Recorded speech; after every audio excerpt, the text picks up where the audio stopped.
পর্দায় গরম করেছে। যখন আমরা একটা বিজয়ের স্বাদ পাইতে যাচ্ছিলাম, 4 দলীয় জোট গঠনের মাধ্যমে যখন 2001 সালে নির্বাচন হলো,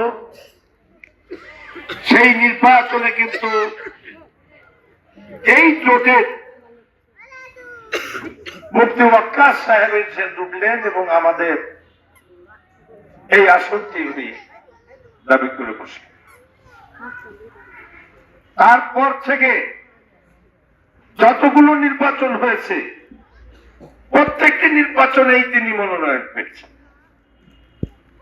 আর আজকে আমি বিএনপির সভাপতি থাকা অবস্থায় আমার মনোনয়ন প্রত্যাহার করে সেই মুফতি ওয়াক্কাসের ছেলেকে দেওয়া হয়েছে। তাহলে আপনারা কি জানেন যে এই আসন আর কখনো বিএনপি পাবে না? সব সময় মুফতি ওয়াক্কাসের ছেলে পাবে।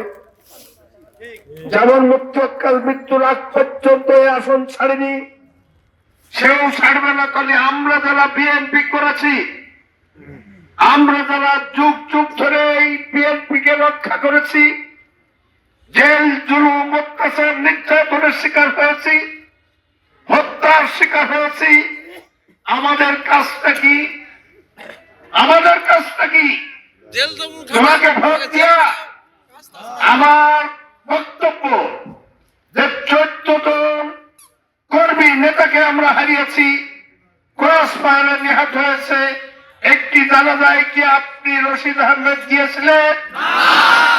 আমরা যখন একদিনে 100-150 লোক গ্রেপ্তার করে ওই থানা পুলিশ হেফাজতে রেখে কোর্টে তালা দিত, আপনি কখনোই থানা হাজত ওই কোর্টের বারান্দায় গিয়েছেন?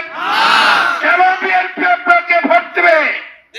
ভোট এই বিএনপি কি লোক কলস প্রতীকে দিয়ে বিএনপি কে রক্ষা করতে হবে।